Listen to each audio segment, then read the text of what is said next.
Hello student, मैं दीक्षा। स्वागत है आपका आपके अपने यूट्यूब चैनल में। यूपीएससी परीक्षा को ध्यान में रखते हुए जो विजन आईएएस की मैगजीन आपकी चलाई जा रही है, जो कि आपकी प्री और मेंस दोनों भी एग्ज़ाम के लिए इम्पोर्टेंट रहती है। इसमें अभी तक हमने जनवरी से लेके नवंबर तक के करंट अफेयर को कंप्लीट किया हुआ है। जो आज की ये मैगजीन है वह दिसंबर के 2023 के करंट अफेयर को कंप्लीट करेगी, जिसमें अभी तक हमने इसका पहला चैप्टर पॉलिटी को कंप्लीट कर लिया है। इसका पहला पार्ट जो रहेगा वह पॉलिटी का पहला लेक्चर कंप्लीट कर लिया है। अब आज का जो हमारा दूसरा चैप्टर है वह आएगा आईआर का, क्योंकि ये जो सीरीज है वह सब्जेक्ट वाइज चलाई जा रही है कि आप स्टैटिक पोर्शन के साथ अपना करंट अफेयर भी कंप्लीट कर लें।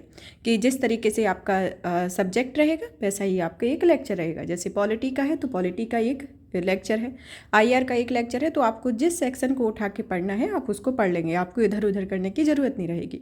चलिए तो सबसे पहले आईआर के टॉपिक को जान लेते हैं कि कौन कौन से टॉपिक आते हैं। इसके अंतर्गत आपका पहला टॉपिक आता है अंतर्राष्ट्रीय संबंधों को लेकर भारत खाड़ी सहयोग परिषद, जो कि जीसीसी संबंध के बारे में। फिर अंतर्राष्ट्रीय समुद्र संगठन है।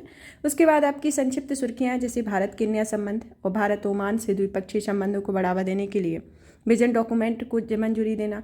फिर आता है कोलंबो सिक्योरिटी कॉन्क्लेव में भारत। फिर सामाजिक विकास के लिए संयुक्त राष्ट्र आयोग अंतर्राष्ट्रीय प्रवासन में प्रोजेक्ट प्रयास लॉन्च किया गया है। संयुक्त राष्ट्र चार्टर का अनुच्छेद 99, मानवाधिकारों के सार्वभौमिक घोषणा पत्र की 75वीं वर्षगांठ, global cooperation and training framework इसके अंतर्गत आता है। फिर और भी अन्य सुर्खियाँ हैं, जैसे आती है भ्रष्टाचार के खिलाफ संयुक्त राष्ट्र कन्वेंशन के 20 वर्ष पूरे होना और टैक्स इंस्पेक्टर्स विदाउट बॉर्डर इसके संदर्भ में प्रमुख टॉपिक रहे हैं। चलिए तो एक एक करके इन टॉपिक को शुरू करते हैं। इसमें हमारा पहला टॉपिक आता है भारत खाड़ी सहयोग परिषद संबंध के बारे में। पहले नंबर तो जीसीसी के बारे में देख लेते हैं कि इसके अंतर्गत कौन से किस तरीके की कंट्री है। तो इसमें ये जो कंट्री दिखाई गई है ये जीसीसी के अंतर्गत आती है, गल्फ कोऑपरेशन काउंसिल के अंतर्गत। तो ये प्रमुख आपकी कंट्री है जो इसके अंतर्गत आती है। चलिए तो जानते हैं कि मुद्दा हाल ही में सुर्खियों में क्यों रहा है। कि विदेशी मामलों की संसदीय स्थायी समिति ने खाड़ी सहयोग परिषद के सदस्य देशों में कैद भारतीय नागरिकों को कानूनी सहायता प्रदान करने की सिफारिश की हुई है। इसके संदर्भ में इसकी पृष्ठभूमि को जानते हैं कि यह वर्तमान में 8,000 से अधिक भारतीय विदेशी जेलों में कैद हैं और इसमें विचाराधीन कैदियों में 4600 से अधिक खाड़ी देशों के जेलों में बंद हैं। और हाल ही में कतर की एक अदालत ने भारतीय नौसेना के 8 पूर्व कर्मचारियों को मृत्युदंड की सजा सुनाई और इस पर इजरायल के लिए जासूसी करने का आरोप भी लगाया गया था। तो इसके संदर्भ में इसकी प्रमुख पृष्ठभूमि है। चलिए तो जानते हैं कि विदेश में भारत के कानूनी सहायता मिशन के बारे में, कि भारत में किस तरीके का ये मिशन कार्यरत है। इसमें आता है कि भारतीय कानूनी सहायता मिशन के तहत कानूनी खर्च वहन करने के असमर्थ संकटग्रस्त भारतीयों को प्रारंभिक कानूनी सहायता प्रदान की जाती है। इस प्रकार प्रारंभिक कानूनी सहायता में निम्नलिखित शामिल है। जैसे पहला आता है कि मुकदमा का दायर करने या लड़ने के लिए वित्तीय सहायता प्रदान करना। दूसरा आता है कि भाषा से जुड़ी समस्या के लिए अनुवाद संबंधी सुविधाएं प्रदान करना। तीसरा आता है कि भारतीय मिशन उन सूचीबद्ध गैर सरकारी संगठनों का सुझाव दे सकता है जो मुकदमेबाजी की प्रक्रिया में सहायता या परामर्श प्रदान करते हैं। तो इसके संदर्भ में ये प्रमुख इसके निम्नलिखित प्रारंभिक कानूनी सहायता शामिल है।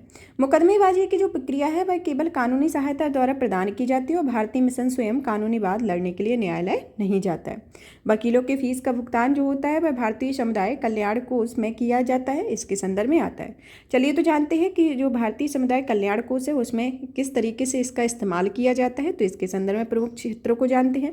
पहला तो आता है कानूनी सहायता के संदर्भ में, दूसरा आता है भोजन और आवास सहायता में, तीसरा आता है आपातकालीन चिकित्सा देखभाल में, चौथा आता है फंसे हुए भारतीयों को हवाई वाहनों के माध्यम से सुरक्षित बाहर निकालने में, पांचवा आता है भारतीय नागरिकों के पार्थिव शरीर के परिवहन के लिए। फिर आता है कि प्रवासी भारतीयों विदेशी नागरिकों द्वारा परित्यक्त भारतीय महिलाओं को कानूनी और वित्तीय सहायता आदि में, और भारतीय मूल के व्यक्ति भारत के प्रवासी भारतीय कार्डधारक ICWF से व्यक्तिगत वित्तीय विवरण सहायता प्राप्त करने के पात्र नहीं है। इसके संदर्भ में ये प्रमुख इसके इस्तेमाल के प्रयोग आते हैं कि किस तरीके से इसका इस्तेमाल किया जाता है।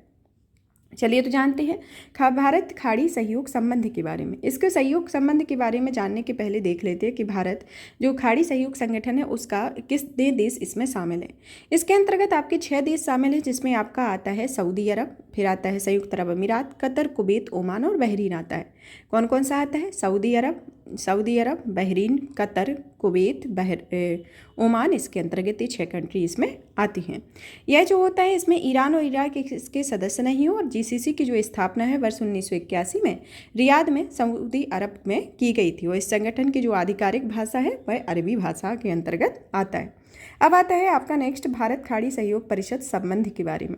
जिसके अंतर्गत पहला संबंध आता है भूसामरिक संबंधों का होना, कि जीसीसी के सदस्य देशों की महत्वपूर्ण समुद्री व्यापारों से मार्ग से निकटता तथा आतंकवाद और उग्रवाद से निपटने में उनकी भूमिका के कारण ये देश भारत के सामरिक हितों के लिए काफी महत्वपूर्ण है। फिर दूसरा आता है प्रवासी नागरिक के संदर्भ में, कि इसमें प्रवासी नागरिकों की सर्वाधिक आबादी खाड़ी देशों में रहती है और भारत में कुल अनिवासियों की संख्या लगभग आधी होती है।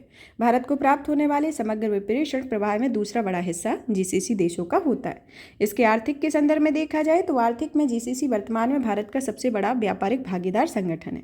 भारत में कुल व्यापार लगभग 16.67%, जो कि छठा जीसीसी देशों का साथ है, और संयुक्त अरब अमीरात भारत का तीसरा सबसे बड़ा व्यापारिक भागीदार देश है, और सऊदी अरब जो है चौथे स्थान पर आता है। ऊर्जा सुरक्षा के संदर्भ में देखा जाए तो भारत अपने तेल आयात का लगभग 35% तथा गैस आयात का 70% हिस्सा जीसीसी देशों में खरीदता है। फिर रक्षा के संदर्भ में देखा जाए तो यह भारत ने जीसीसी देशों के साथ मजबूत द्विपक्षीय समझौते किए हैं, जैसे उदाहरण के साथ कतर के साथ रक्षा समझौता किया गया। इसके अलावा संयुक्त अरब अमीरात, सऊदी अरब, ओमान के साथ खुफिया जानकारी साझा करने से संबंधित इसमें समझौता किया गया। अंतर्राष्ट्रीय मंचों पर समर्थन के संदर्भ में देखा जाए तो इसमें आतंकवाद के खिलाफ भारत के मजबूत रुख को जीसीसी देशों ने स्वीकार किया है, जिसमें सऊदी अरब अमीरात, संयुक्त अरब अमीरात, ओमान, बहरीन ने सुधारों के साथ संयुक्त राष्ट्र सुरक्षा परिषद में भारत की स्थायी सदस्यता के दावे का समर्थन किया हुआ है। अंतरिक्ष के संदर्भ में देखा जाए तो भारत द्वारा सऊदी अरब, ओमान, अन्य जीसीसी देशों के साथ अंतरिक्ष क्षेत्र में भी सहयोग किया जा रहा है, और इसरो ने पीएसएलवी द्वारा संयुक्त अरब अमीरात का पहला नैनो सैटेलाइट नाइफस्ट लॉन्च किया है, और यह सैटेलाइट पर्यावरणीय अंतरिक्ष संबंधी डेटा को एकत्र करेगा, इसके संदर्भ में आता है। चलिए तो जान लेते हैं इनकी चुनौतियों के बारे में, कि इसके अंतर्गत ये जब लागू होगा या चीज़ें होगी तो उस तरीके से क्या क्या चुनौतियां पैदा होंगी। पहला तो आता है कि क्षेत्रीय संकट से लेकर चुनौती आएगी, कि इस क्षेत्र में भू राजनीतिक प्रतिबद्धता और संघर्ष जैसे मुद्दे विद्यमान होते हैं, जैसे उदाहरण के लिए ईरान, सऊदी अरब प्रतिद्वंद्विता, जो कि हाल ही में इसमें सुधार किया गया है, यमन गृह युद्ध, सीरियाई गृह युद्ध आदि हैं। इन मुद्दों के कारण उत्पन्न अस्थिरता का भारत के हितों पर व्यापक प्रभाव पड़ता है, और इसकी अस्थिरता के क्षेत्र में रह रहे भारतीय नागरिकों की सुरक्षा के समक्ष खतरा भी पैदा कर सकती है। फिर दूसरा आता है भू राजनीतिक बाधाओं के संदर्भ में, कि पश्चिमी एशियाई देशों के साथ पाकिस्तान के मजबूत रणनीतिक संबंध होते हैं। ऐसा मुख्यतः उनकी इस्लामी पहचान और सैन्य संबंधों से प्रेरित होता है। इससे पाकिस्तान को इस क्षेत्र में भारत की तुलना में एक अनुकूल राजनीतिक अवसर प्राप्त होता है। फिर आता है आपका नेक्स्ट चीनी प्रभाव के संदर्भ में, कि चीन के बढ़ते वैश्विक प्रभाव खाड़ी देशों में उसके द्वारा तेल और गैस क्षेत्र में पर्याप्त निवेश तथा सफल बाजार प्रवेश ने शक्ति संतुलन चीन के पक्ष में कर दिया है। यही कारण है कि खाड़ी देश भारत की बजाय चीन की ओर ज्यादा झुकाव रखते हैं। फिर नेक्स्ट आता है भू आर्थिक क्षेत्र मुद्दे का होना, कि भू आर्थिक मुद्दे में आता है कि तेल और गैस की कीमतों में वृद्धि के साथ साथ युद्ध की स्थिति के परिणामस्वरूप खाड़ी देशों के अर्थव्यवस्था में आर्थिक गिरावट, वेतन में कटौती, छटनी आदि की समस्या उभर कर सामने आई है। इसके अलावा नियोजन में प्रवासी समुदाय की बजाय स्वयं के नागरिकों को ज़्यादा वरीयता देने की प्रवृत्ति भी देखी जा रही है। तो इसकी प्रमुख चुनौतियां हैं। अब चलिए तो जानते हैं इसके संदर्भ में भारत और जीसीसी के संबंधों को मजबूत बनाने के लिए उठाए गए कदमों के बारे में, जिसमें पहला आता है उच्च स्तरीय यात्रा के संदर्भ में, कि राजनयिक संबंधों को बढ़ाने और द्विपक्षीय संबंधों को चर्चा करने हेतु भारत और जीसीसी के शीर्ष नेतृत्वकर्ताओं की परस्पर नियमित उच्च स्तरीय यात्राएं आयोजित की जानी चाहिए। जिसमें व्यापार के संदर्भ में देखा जाए तो यह हाल ही में जीसीसी ने भारत के मुक्त व्यापार समझौता वार्ता फिर से आरंभ करने का प्रस्ताव प्रस्तुत किया है। इससे पहले 2006 और 2008 में दोनों द्विपक्षों ने एक व्यापार में वार्ता प्रारंभ की है। हालांकि बाद में इस पर कोई चर्चा नहीं की गई है, जिसमें प्रस्तावित मध्य पूर्व यूरोप आर्थिक गलियारा परियोजना का भारत और जीसीसी देशों के बीच व्यापार पर व्यापक प्रभाव पड़ेगा।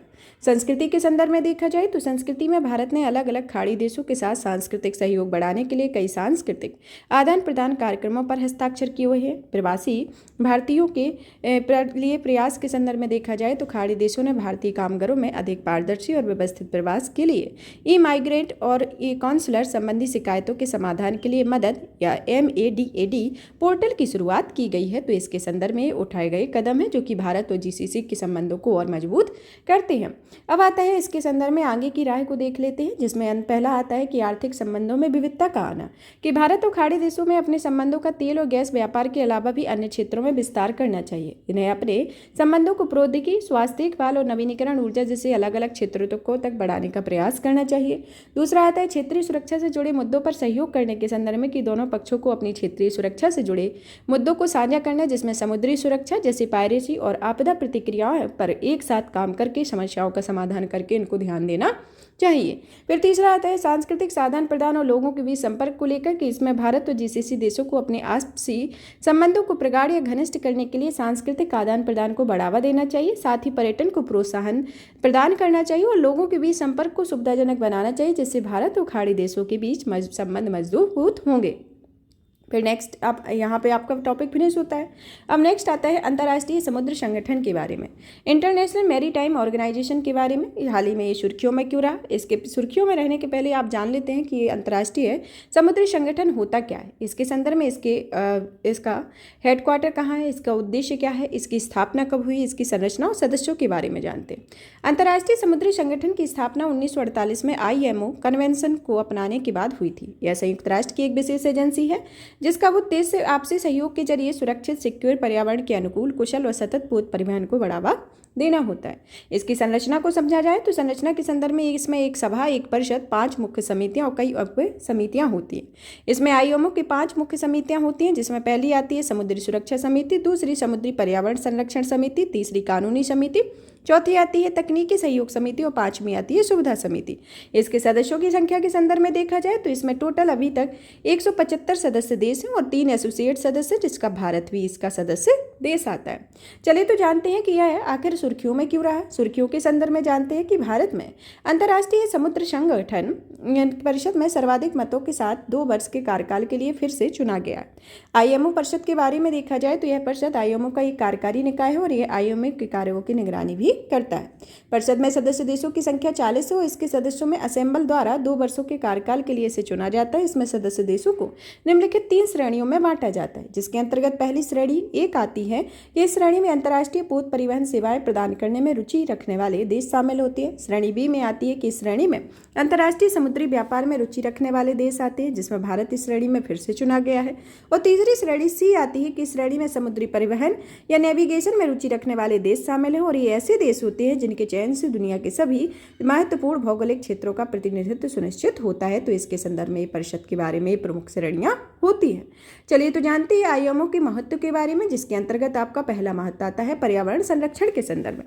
पहला आता है कि पोतों से होने वाले समुद्री प्रदूषण पर रोकथाम के संदर्भ में कि IMO ने मारपोल कन्वेंशन के माध्यम से पोतों में होने वाले समुद्री प्रदूषण की रोकथाम और उसे कम करने का प्रयास किया हुआ है। इसके अलावा यह कन्वेंशन पोतों में होने वाले तेल और रासायनिक प्रदूषण, सीवेज डिस्चार्ज और पोत से उत्पन्न होने वाले अपशिष्ट का निपटान करने से जुड़ी समस्याओं का समाधान भी करता है। दूसरा आता है समुद्री जैव विविधता के संरक्षण के संदर्भ में कि यह संगठन संभावित आक्रामक जलीय जीवों के प्रसार पर रोक लगाकर समुद्री जैव विविधता का संरक्षण करता है। दूसरा आता है ध्वनि प्रदूषण का समाधान के संदर्भ में कि यह संगठन वाणिज्यिक पोत परिवहन से जल के भीतर उत्पन्न होने वाले ध्वनि प्रदूषण को कम करने हेतु IMO के दिशा निर्देश का अनुपालन सुनिश्चित करता है। तीसरा आता है जलवायु परिवर्तन के शमन के संदर्भ में कि IMO परिवहन क्षेत्र का ऐसा पहला अंतर्राष्ट्रीय विनियामक है जिसमें अंतर्राष्ट्रीय पोत परिवहन के ऊर्जा दक्षता उपायों को अपनाया जाता है। फिर आपका 5 नंबर का आता है समुद्र में डंप किए जा रहे अपशिष्ट के निपटान के संदर्भ में कि IMO ने अपशिष्ट और अन्य पदार्थों की समुद्र में की जा रही डंपिंग पर लंदन डंपिंग कन्वेंशन और प्रोटोकॉल को अपनाया है। तो ये IMO के महत्व है और इसके संदर्भ में एक और इसके महत्व को देखा जाए कि इसके कन्वेंशन के तहत समुद्र की सतह के नीचे भूगर्भीय संरचनाओं में कार्बन कैप्चर प्रच्छादन की प्रक्रिया को नियंत्रित किया जाता है। प्रच्छादन मतलब ये होता है कि कार्बन डाइऑक्साइड को इस तरह से अलग करके संग्रहित करके कार्य किया जाता है कि वह सुरक्षित रूप से संचित रहे। समुद्री संरक्षा और रक्षा की सुरक्षा के संदर्भ में देखा जाए तो यह व्यापारिक पोतों को संरक्षा और सुरक्षा देने के संदर्भ में कि IMO ने जीवन की सुरक्षा के लिए अंतर्राष्ट्रीय कन्वेंशन अर्थात SOLAS कन्वेंशन 1974 को अपनाया था। यह जो कन्वेंशन है वह समुद्र में जीवन की सुरक्षा सुनिश्चित करने के लिए पोत परिवहन और पोत से संबंधित उपकरणों, पोतों की आवाजाही के मानक निर्धारित करती है। समुद्री पायरेसी और सशक्त डकैती को रोकने के संदर्भ में IMO समुद्री पायरेसी या सशक्त डकैती से निपटने के लिए सदस्य देशों को उनके राष्ट्रीय और क्षेत्रीय उपाय करने की सहायता प्रदान करती है। जैसे उदाहरण के लिए पश्चिमी हिंद महासागर क्षेत्र में समुद्री पायरेसी व सशस्त्र डकैती पर रोक लगाने के लिए जिबूती कोड ऑफ कंडक्ट को अपनाया गया। अब आता है separation of unlawful activity treaty के बारे में। यह जो ट्रीटी है यह एक अंतर्राष्ट्रीय कानूनी फ्रेमवर्क होता है जिसका उद्देश्य पोतों के खिलाफ की गई गैर कानूनी गतिविधियों पर की गई कार्रवाई को सक्षम करना है। फिर दूसरा आता है मादक पदार्थों की तस्करी की निगरानी के संदर्भ में कि IMO अपनी सुरक्षा समुद्री सुरक्षा समिति और सुविधा समिति के माध्यम से अंतर्राष्ट्रीय पोतों में मादक पदार्थों की तस्करी को रोक लगाता है। तो इसके संदर्भ में प्रमुख प्रावधान दिए गए हैं। चलिए तो जानते हैं इसके संदर्भ में कि बायोफॉलिंग के बारे में। बायोफॉलिंग आखिर होता क्या है, जो ज़्यादातर सुर्खियों में रहता है कि बायोफॉलिंग जो है वह जहाज़ों के हल पर जलीय जीवों की प्रजातियों के जमाव को व्यक्त करता है। इस जमाव के कारण जलीय जीवों में कई आक्रामक प्रजातियां एक जगह से दूसरी जगह पहुंचकर स्थानीय प्रजातियों को नुकसान पहुंचाती है। फिर आता है कि आप बायोफॉलिंग पर आईएमओ की पहल के संदर्भ को देखा जाए तो इसमें पहला आता है कि आईएमओ ने बायोफॉलिंग को नियंत्रित और प्रबंधित करने के लिए दिशा निर्देश जारी किए हुए हैं। दूसरा आता है ग्लोफॉलिंग पार्टनरशिप प्रोजेक्ट के संदर्भ में देखा जाए तो GEF या वैश्विक पर्यावरण सुविधा UNDP आईएमओ ने बायोफॉलिंग के समाधान के लिए सहयोग किया हुआ है। तो इसके संदर्भ में ये प्रमुख पॉइंट आते हैं।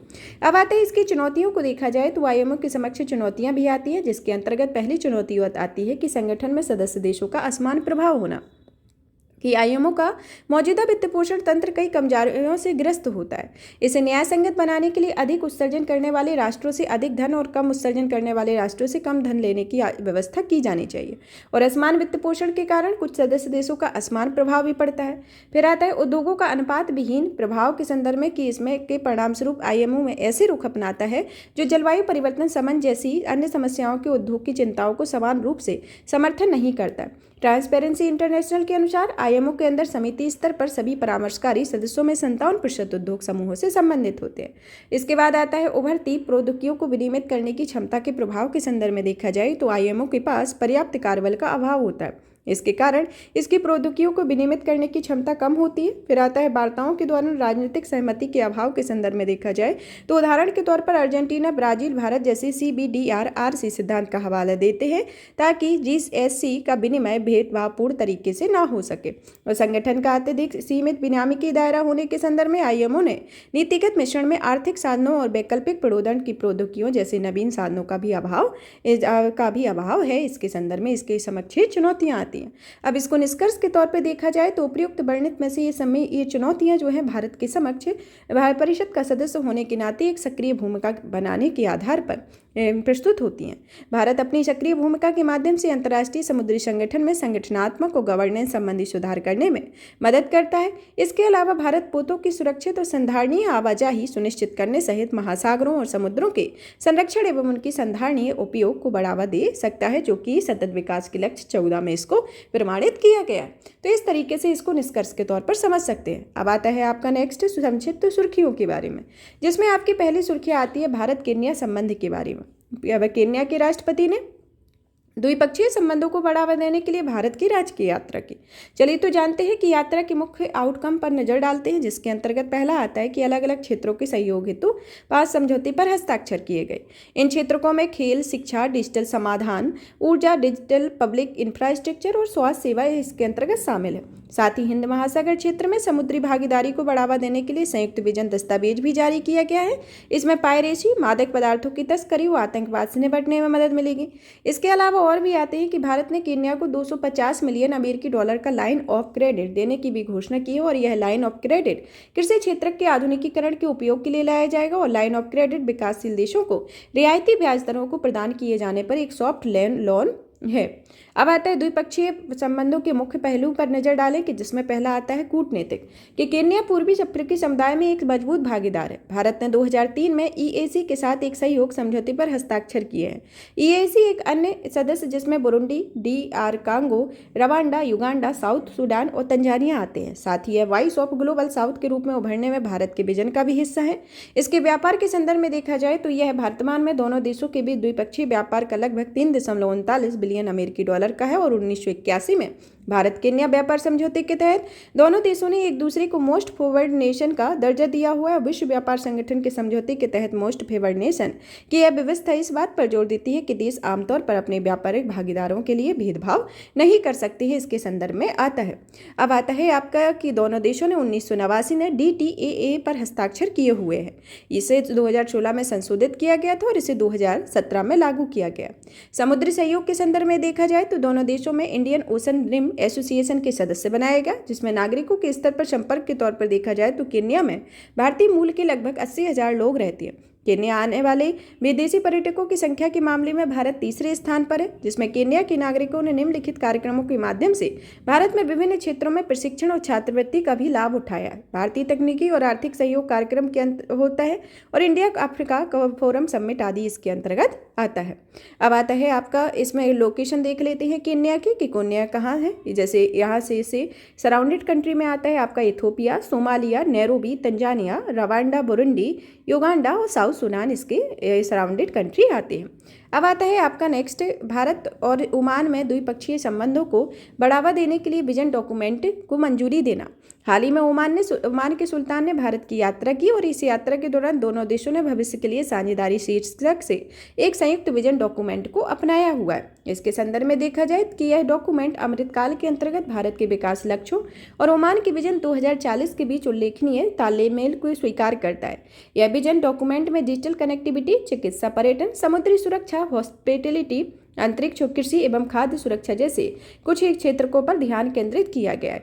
चलिए तो जानते हैं भारत और ओमान संबंधों के बारे में, जिसमें आपका पहला आता है कि भारत की पश्चिमी एशिया नीति में ओमान का महत्वपूर्ण स्थान है कि 2008 से ही भारत की रणनीतिक साझेदारी देश रहा है और ओमान खाड़ी सहयोग संगठन या परिषद और अरब लीग जैसे मंचों पर भारत के लिए एक संवाद की एक महत्वपूर्ण कड़ी है। साथ ही हिंद महासागर रिम एसोसिएशन में भी दोनों देशों के लिए सहयोग का एक मंच है। ओमान में बड़ा प्रवासी भारतीय समुदाय रहता है और दोनों देशों के बीच द्विपक्षीय व्यापार जो कि 2020-21 में 5.4 बिलियन अमेरिकी डॉलर था और 2022-23 में दोगुने से अधिक बढ़कर 12.3 बिलियन अमेरिकी डॉलर हो गया है। 2022 में ओमान से कच्चे तेल आयात करने वाला भारत दूसरा सबसे बड़ा देश है और चीन इसमें प्रथम स्थान पर आता है। अक्टूबर 2022 में भारत और ओमान में रुपे डेबिट कार्ड को लॉन्च किया गया है। यह प्रस्तावित भारत मध्य यूरोप आर्थिक गलियारा अवसंरचना परियोजना में ओमान की एक महत्वपूर्ण भूमिका रही है। तो ये ओमान की स्थिति को देख लेते हैं कि यहाँ पे ओमान है, जिसके आसपास ही सभी गल्फ कंट्री और सब जो कंट्री हैं उनको बताया गया है। अब आता है और भी इसी के संदर्भ में कि नेक्स्ट आता है इसमें कि कोलंबो सिक्योरिटी कॉन्क्लेव में भारत में कोलंबो सिक्योरिटी कॉन्क्लेव की राष्ट्रीय सुरक्षा सलाहकार स्तर की 6ठी बैठक में भाग लिया है। कोलंबो सिक्योरिटी कॉन्क्लेव मॉरिशस में आयोजित होगी। चलिए तो जानते हैं बैठक के मुख्य परिणामों पर नजर डालें, जिसमें पहला आता है कि इस बैठक में हिंद महासागर क्षेत्र में पारंपरिक, अपारंपरिक और अन्य उभरती हुई नई चुनौतियों से निपटने के लिए 2024 के लिए अलग अलग गतिविधियों के लिए रोड मैप पर सहमति व्यक्त की हुई है। अपारंपरिक सुरक्षा संबंधी समस्याएं ऐसी चुनौतियां होती हैं जो मुख्य रूप से असैन्य स्रोतों से उत्पन्न होती है, जैसे उदाहरण के लिए जलवायु परिवर्तन, संक्रामक रोग, प्राकृतिक आपदाएं आदि आते हैं।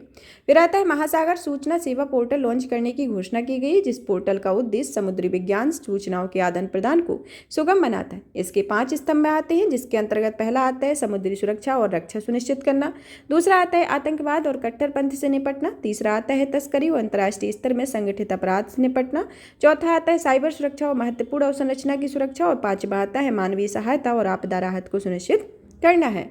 अब आता है कि IOR में अन्य क्षेत्रीय सहयोग के संदर्भ में देखा जाए तो यह क्षेत्रीय सहयोग के लिए हिंद महासागर रिम एसोसिएशन में स्थापित किया गया। हिंद महासागर नौसेना संगोष्ठी का उद्देश्य IOR में तटीय राष्ट्रों की नौसैनिकों के बीच समुद्री सहयोग को बढ़ावा देना है। साथ ही बहुक्षेत्रीय कनेक्टिविटी को आर्थिक सहयोग के लिए बंगाल की खाड़ी पहल के संदर्भ में आता है और हिंद महासागर आयोग इसका सदस्य, भारत इसका सदस्य नहीं बल्कि इसमें एक पर्यवेक्षक के तौर पर कार्य करता है। अब आता है कोलंबो सिक्योरिटी कॉन्क्लेव के बारे में जानते हैं कि इसका गठन 2011 में भारत, श्रीलंका, मालदीव के बीच त्रिपक्षीय समुद्री सुरक्षा सहयोग के रूप में किया गया था। 2021 में मॉरिशस के चौथे सदस्य के रूप में तथा बांग्लादेश तथा सेशेल्स में पर्यवेक्षक के रूप में इसे शामिल किया गया था। इसका स्थायी सचिवालय कोलंबो में अवस्थित है, जबकि इसकी गतिविधियों का समन्वय एवं निर्णयों को यह लागू करता है। CSC के महत्व को देखा जाए तो यह क्षेत्र सभी के लिए सुरक्षा और विकास की पहल तथा नेबरहुड फर्स्ट नीति के विजन के अनुरूप होती है। यह IOR के समीप समुद्री क्षेत्रों में समन्वयकारी परिवेश और सहयोगात्मक तंत्र को भी प्रदान करता है। इसके संदर्भ में आता है। अब आती है आपकी नेक्स्ट सुर्खियां कि सामाजिक विकास के लिए संयुक्त राष्ट्र आयोग के बारे में कि संयुक्त राष्ट्र या UN ने भारत में स्थायी प्रतिनिधि रुचिरा कंबोज ने 62वें UNCOST की तैयारियों की जानकारी देने के लिए सदस्य देशों की बैठक की अध्यक्षता की। 62वें UN commission for social development का आयोजन फरवरी 2024 में होना प्रस्तावित है और UNCOST के बारे में देखा जाए तो इसकी स्थापना आर्थिक और सामाजिक परिषद द्वारा 1946 में एक सामाजिक आयोग के रूप में की गई थी और 1966 में इसका नाम बदलकर CSOCD कर दिया गया था। COSOC संयुक्त राष्ट्र महासभा द्वारा किए गए अधिकार के तहत संयुक्त राष्ट्र के आर्थिक और सामाजिक कार्यों का समन्वय करता है, जिसकी सदस्यता में कुल 46 सदस्य शामिल हैं, जो समान भौगोलिक वितरण के आधार पर ECOSOC द्वारा चुने जाते हैं। फिर आता है इसके ब्यूरो के संदर्भ में देखा जाए कि इसके ब्यूरो को सदस्य आयोग द्वारा चुने जाते हैं, जिसमें एक अध्यक्ष, 4 उपाध्यक्ष शामिल होते हैं। ब्यूरो के निर्वाचित अधिकारियों के कार्यकाल 2 साल का होता है। इसकी प्रमुख भूमिकाओं के संदर्भ में देखा जाए कि इसका मुख्य कार्य संयुक्त राष्ट्र के समग्र विकास लक्ष्यों का समर्थन करने वाली सामाजिक नीतियों को बढ़ावा देने से होता है और ये विशेष रूप से निम्नलिखित लक्ष्यों से संबंधित होता है। पहला होता है गरीबी उन्मूलन, दूसरा होता है सामाजिक एकता की दिशा में बढ़ना, तीसरा होता है कि सभी के लिए पूर्णकालिक रोजगार और गरिमापूर्ण कार्य के अवसर सुनिश्चित करना। और वर्ष 1995 में सामाजिक विकास के लिए विश्व शिखर सम्मेलन में अपनाए गए कोपेनहेगन घोषणा पत्र और प्रोग्राम ऑफ एक्शन के कार्यान्वयन के लिए जिम्मेदार है। और प्रत्येक वर्ष CSOCD अपने कामकाज को चर्चाओं में निर्देशित करने के लिए एक प्राथमिक विषय को उभरते मुद्दे को अपनाता है। 62वें सत्र के विषय में देखा जाए तो यह सतत विकास के लिए 2030 एजेंडा के कार्यान्वयन पर प्रगति में तेजी लाने और गरीबी उन्मूलन में व्यापक लक्ष्य को प्राप्त करने के लिए सामाजिक नीतियों के माध्यम से सामाजिक विकास और सामाजिक न्याय को बढ़ावा देना है, जिसमें भारत की सदस्यता के संदर्भ में फरवरी 2023 में भारत ने वर्ष 1975 में पहली बार COSD के 62वें सत्र की अध्यक्षता की हुई है।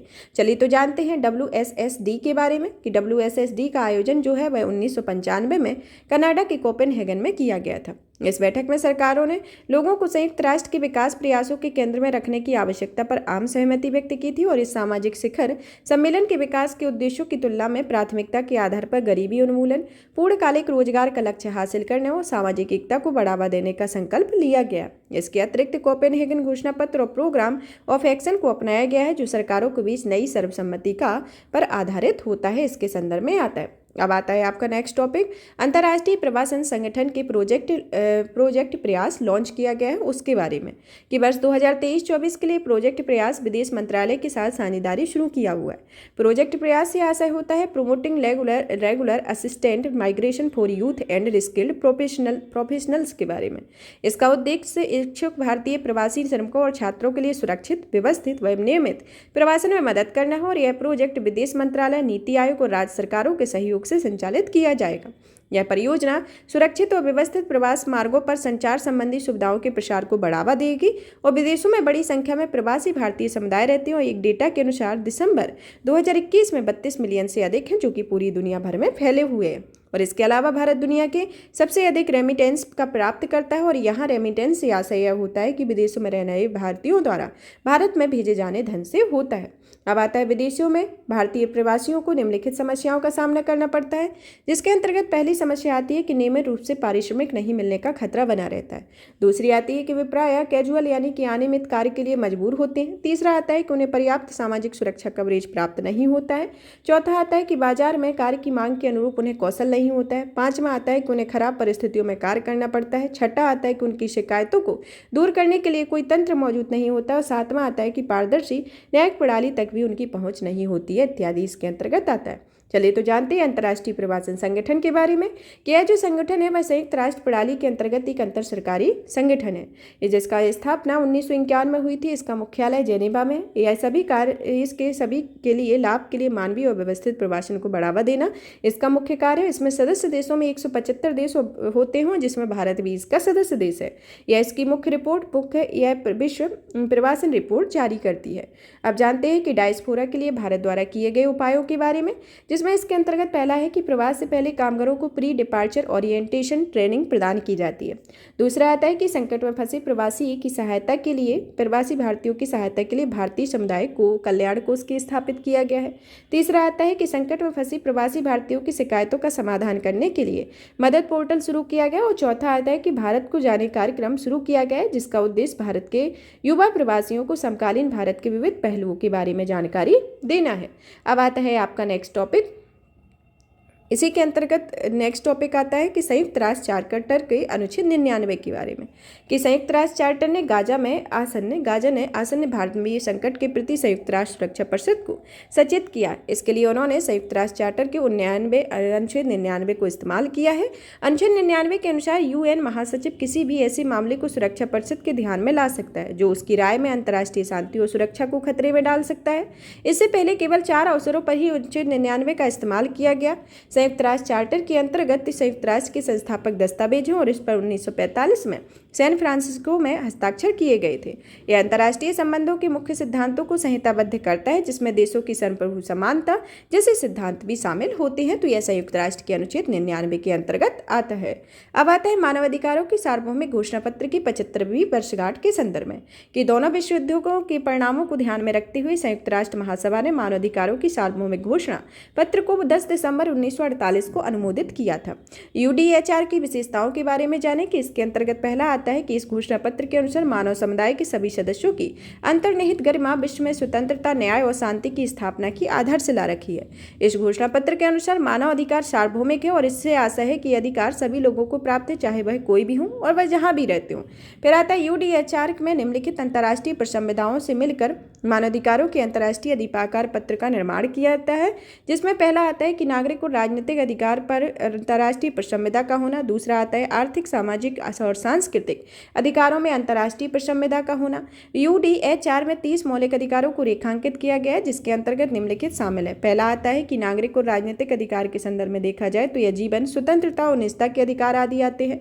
दूसरा आता है कि आर्थिक, सामाजिक, सांस्कृतिक अधिकार आते हैं। सामाजिक सुरक्षा, स्वास्थ्य, परिवार, पर्याप्त आवास सुविधा के अधिकार इत्यादि इसके अंतर्गत आते हैं। हालांकि यह कानूनी रूप से बाध्यकारी संधि नहीं है, किंतु इसके सिद्धांत कानूनी रूप से बाध्यकारी अंतर्राष्ट्रीय समझौते में शामिल होते हैं। अब आता है भारत और यूडीएचआर के बारे में कि यूडीएचआर के अनुच्छेद 1 में सभी पुरुषों को गौरव और अधिकारों के मामले में जन्मजात स्वतंत्रता एवं समानता प्राप्त होती है। सभी मनुष्यों को गौरव और अधिकारों के मामले में जन्मजात स्वतंत्रता और समानता प्राप्त है। इसे बदल दिया गया था और इस बदलाव का श्रेय भारत की संविधान सभा के सदस्य हंसा मेहता के द्वारा दिया गया था। अब आता है आपका next global cooperation and training framework के बारे में कि अमेरिका, भारत, ताइवान ने एक साइबर सुरक्षा कार्यशाला का आयोजन किया है। इसका उद्देश्य जीसीटीएफ के तहत परिचालन विशेषज्ञता को बढ़ावा देना है और सर्वोत्तम पद्धतियों का साझा करना है। जीसीटीएफ ने को 2015 में अमेरिका और ताइवान में लॉन्च किया था, जिसका निर्माण वैश्विक समस्याओं के समाधान के लिए ताइवान की क्षमता और विशेषज्ञता का समाधान करने हेतु एक प्लेटफॉर्म को किया गया है। और यह जीसीटीएफ के जरिए दुनिया भर में प्रैक्टिशनर्स, लोक स्वास्थ्य, सप्लाई चेन, मानवीय सहायता, डिजिटल हेल्थ और अन्य क्षेत्रीय मुद्दों के विचार विमर्श के लिए विशेषज्ञों से जुड़ सकते हैं। ताइवान, संयुक्त राज्य अमेरिका, जापान और ऑस्ट्रेलिया इसके पूर्व सदस्य हैं, जबकि भारत इसका सदस्य नहीं है। अब नेक्स्ट आता है भ्रष्टाचार के खिलाफ संयुक्त राष्ट्र कन्वेंशन के 20 वर्ष पूरे हुए हैं। इसके बारे में कि यूएनसीएसी 9 दिसंबर 2003 को मैक्सिको में हस्ताक्षर किए गए थे। यह कन्वेंशन 2005 में लागू हुआ था। चलिए तो जानते हैं यूएनसीएसी के बारे में कि यूएन कन्वेंशन अगेंस्ट करप्शन के बारे में इसके मुख्य बिंदुओं पर नजर डालें कि पहला आता है कि यह भ्रष्टाचार के खिलाफ कानूनी रूप से बाध्यकारी एकमात्र सार्वभौमिक कन्वेंशन है। दूसरा आता है कि इसमें पक्षकार जो देश हैं वह 190 हैं, जिसमें भारत भी इसका पक्षकार है। इसमें भ्रष्टाचार के अलग अलग रूप शामिल होते हैं, जिसमें रिश्वतखोरी, किसी के प्रभाव में आकर कार्य करना, पद का दुरुपयोग और निजी क्षेत्र में भ्रष्टाचार की विविध गतिविधियां इसके अंतर्गत शामिल हैं। चलिए तो जानते हैं इस कन्वेंशन की प्रमुख 5 पद्धतियों के बारे में, जिसमें पहली पद्धति आती है रोकथाम संबंधी उपाय के बारे में कि इसके तहत भ्रष्टाचार से निपटने वाली संस्थाओं की स्थापना इत्यादि शामिल होता है। दूसरा आता है कि अपराधीकरण और कानून लागू करने के संदर्भ में कि देशों द्वारा भ्रष्टाचार के कृत्य को अपराध की श्रेणी में शामिल करना और उसे रोकथाम के लिए लागू करना है। तीसरा आता है अंतर्राष्ट्रीय सहयोग के संदर्भ में कि इसमें देश में भ्रष्टाचार के निपटने के लिए एक दूसरे में कानूनी सहायता हेतु बाध्य करना। चौथा आता है एसेट्स की रिकवरी के संदर्भ में कि इसमें वास्तविक स्वामी को वापस लौटाना होता है। तकनीकी सहायता और सूचनाओं का आदान प्रदान होना इसके संदर्भ में आता है। अब आता है ड्रग्स और अपराध संयुक्त राष्ट्र कार्यालय कन्वेंशन एक संरक्षक है। इसके बारे में यूएनओडीसी जो कि कन्वेंशन की पक्षकार देशों में सम्मेलन के सचिवालय के रूप में कार्य करता है, जिसके अंतर्गत आता है कि पक्षकारों देशों में सम्मेलन का इस कन्वेंशन में नीतियां बनाना एक मुख्य अंग है। इसकी बैठक हर 2 साल में आयोजित होती है, जिसमें बैठकों में संकल्पों को अपनाया जाता है, साथ ही कार्यों को संपन्न करने के लिए भी निर्णय लिए जाते हैं। अब आता है यूएनसीएसी की सफलताओं के बारे में देखा जाए तो यह भ्रष्टाचार से निपटने के लिए एक व्यापक फ्रेमवर्क प्रदान करता है। इसकी अभिपुष्टि विश्व के लगभग सभी देशों में की है। इसकी समीक्षा तंत्र भ्रष्टाचार रोधी ठोस उपायों को लागू करना होता है और इससे भ्रष्टाचार रोधी नए संस्थानों की स्थापना और नई नीतियां बनाने में भी योगदान दिया गया है। चलिए तो जानते हैं यूएनसीएसी से संबंधित मुद्दों के बारे में। पहला आता है कि इसमें भ्रष्टाचार को स्पष्ट रूप से परिभाषित नहीं करता है। तीसरा आता है कि भ्रष्टाचार रोधी कानूनों, संस्थानों और उनके प्रभाव में कोई तालमेल नहीं है। और चौथा आता है कि यूएनसीएसी समीक्षा प्रक्रिया में सिविल सोसाइटी को शामिल नहीं किया जाता है। इसके संदर्भ में जुड़े इससे प्रमुख मुद्दे हैं। अब आता है इसकी नेक्स्ट टॉपिक जो कि इस श्रृंखला का आईआर का ये लास्ट टॉपिक है कि टैक्स इंस्पेक्टर्स विदाउट बॉर्डर्स के बारे में, कि टैक्स इंस्पेक्टर विदाउट बॉर्डर ने सेंट लूसिया में एक कार्यक्रम शुरू किया है जो भारत को पार्टनर एडमिनिस्ट्रेशन के रूप में चुना गया है। भारत इस कार्यक्रम के लिए कर विशेषज्ञ उपलब्ध कराएगा। इसके अंतर्गत जानते हैं कि TIWF कार्यक्रम आखिर होता क्या है, जिसमें पहला आता है कि आर्थिक सहयोग विकास संगठन तथा संयुक्त राष्ट्र विकास कार्यक्रम की एक संयुक्त पहल है। दूसरा आता है कि यह विकासशील देशों के कर प्रशासन को टैक्स ऑडिट, ज्ञान और कौशल के हस्तांतरण की सुविधा प्रदान करता है और इसके लिए यह व्यवहारिक लर्निंग बाय डूइंग अप्रोच का उपयोग करेगा। तो इसके संदर्भ में ये प्रमुख प्रावधान रही है जिसमें टॉपिक फिनिश होता है जो कि आपका IR का है। नेक्स्ट क्लास में नेक्स्ट टॉपिक के साथ मिलेंगे। तब तक आप सेशन को ज़्यादा से ज़्यादा शेयर कीजिए, वीडियो को लाइक कीजिए और चैनल को सब्सक्राइब करें। धन्यवाद।